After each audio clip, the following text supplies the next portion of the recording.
All right, get ready to dive deep, everyone, because we're going all the way back to 1935 Australia for the infamous shark arm murder case. You know, uh, Oh, this one's a wild ride. it really is. Imagine this. It's Anzac Day, beautiful sunny day on Coogee Beach. Families are out enjoying the festivities, and bam, a human arm turns up Inside a shark tank? inside a shark tank at the aquarium. Talk about a party foul. You can say that again. So we're going to try to unpack this story. We've got, let's see here, old police reports, newspaper clippings from back in the day, even some accounts from true crime writers who are just as fascinated by this whole thing as we are. Yeah, it's a case that just grabs you. Even after all these years, it's that whole fear of the unknown depths, right? But then throws in this whole layer of human drama, deception, the works. You just can't make this stuff up. It's like the ocean decided to cough up a crime scene. And not a pretty one either. No, not at all. And the craziest part is, it took them a while to even figure out they had a crime scene on their hands. I mean, they identified the arm belonged to a guy named Jim Smith. Smith. Okay. He was a former boxer, became a builder later on, and get this, he even had this distinctive tattoo. Two boxers on his arm. That's actually how his family ID'd him, the tattoo. But Jim wasn't just some average Joe who had, a little too close of an encounter with a shark. I've got a feeling there's more to Jim than meets the eye. Oh, you better believe it.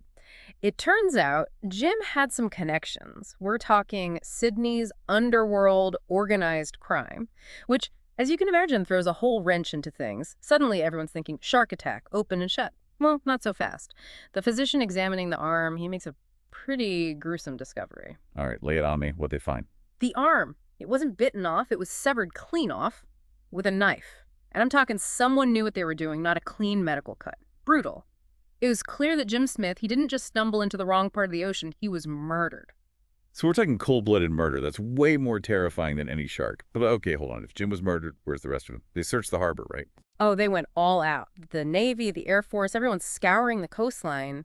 But it's like the ocean just swallowed him whole. Nobody, no other remains, nothing. Just this arm that somehow, by the way, ended up in a tiger shark tank. It's almost like the ocean was sending a message. Like, good luck figuring this one out. I mean, for the police, this must have been a nightmare. No body, a victim with underworld ties?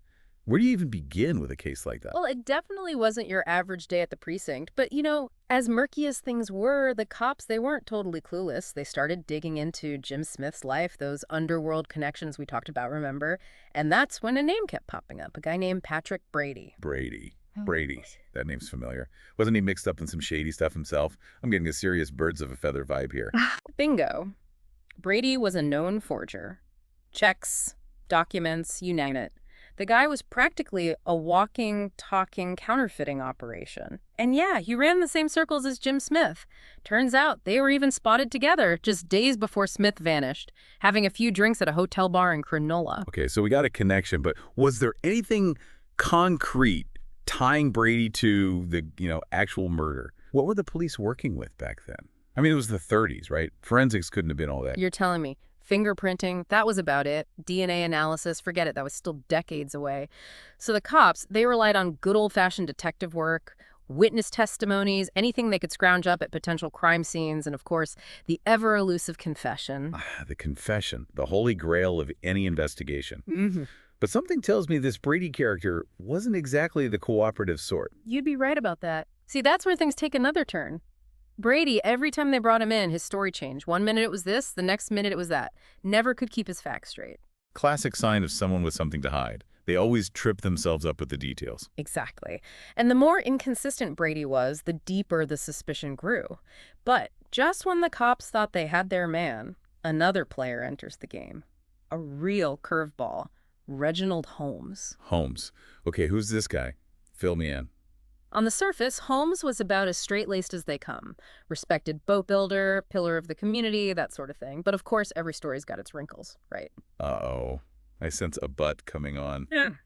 What was lurking beneath the surface of this upstanding citizen? Let's just say, where there's water, there's often smuggling. And rumors started swirling that Holmes' boat-building business wasn't just about pretty yachts and sailboats. And here's the kicker, it turns out. Holmes was Jim Smith's employer. So now we've got the murdered guy with shady friends, the forger, and now the seemingly respectable businessman with a possible side hustle in smuggling.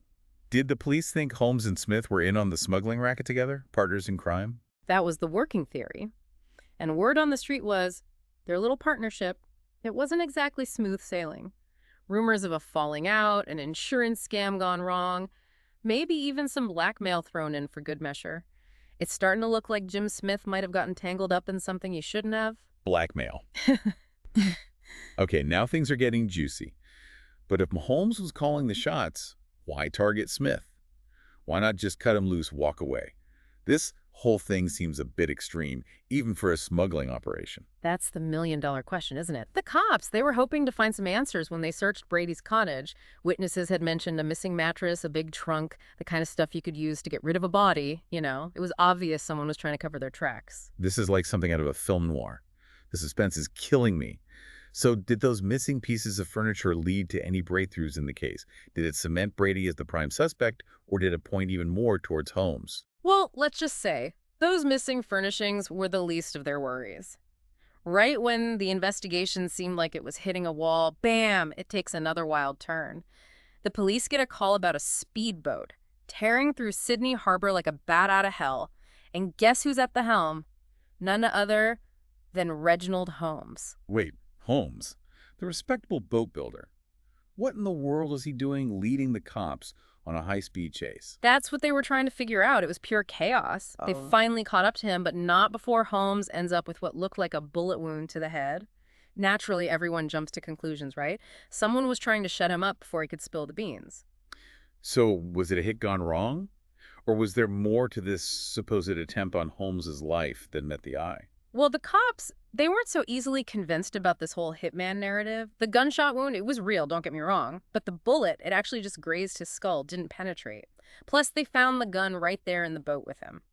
All signs pointed to a setup, a desperate attempt to create a diversion. A staged attack. Seems a little over the top, even for a guy mixed up in smuggling and who knows what else.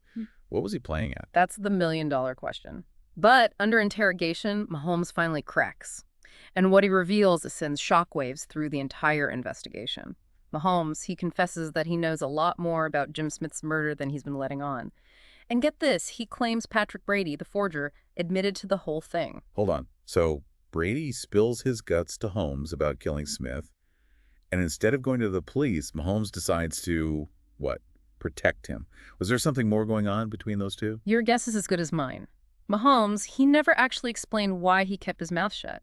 But he did share some pretty gruesome details. He claimed that Brady had chopped up Smith's body, tossed it in the harbor, and to really sell the story, maybe even scare Holmes into staying quiet, Brady, he pulls out a little souvenir. Don't tell me. The arm. You got it. How long Brady held on to that little piece of nightmare fuel, nobody knows.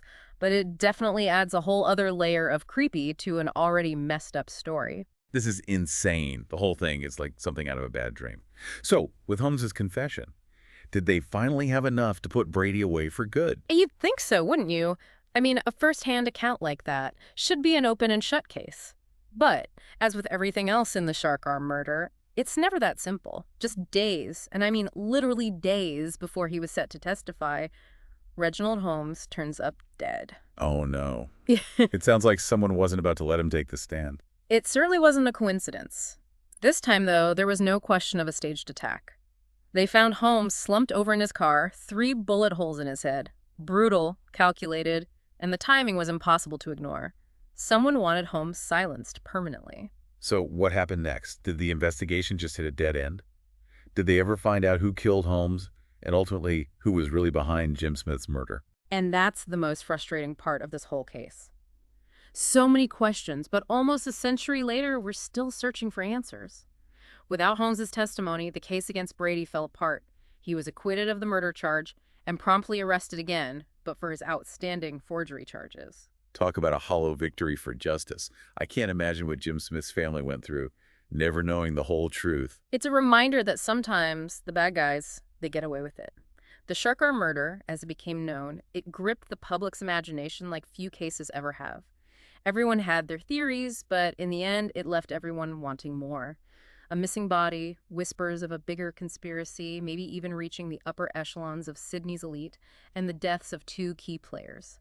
It's a case lost to time, shrouded in mystery and unanswered questions. It makes you wonder what else is hidden beneath the surface of those murky waters. And that's the legacy of the shark arm murder. Some secrets, they just refuse to stay buried. Well, folks, there you have it, the shark arm murder. A wild ride through the underbelly of 1930s Australia, full of twists, turns, and more than a few dead ends. It's a stark reminder that truth can be stranger than fiction, and some secrets, they have a funny way of resurfacing no matter how deep you try to bury them.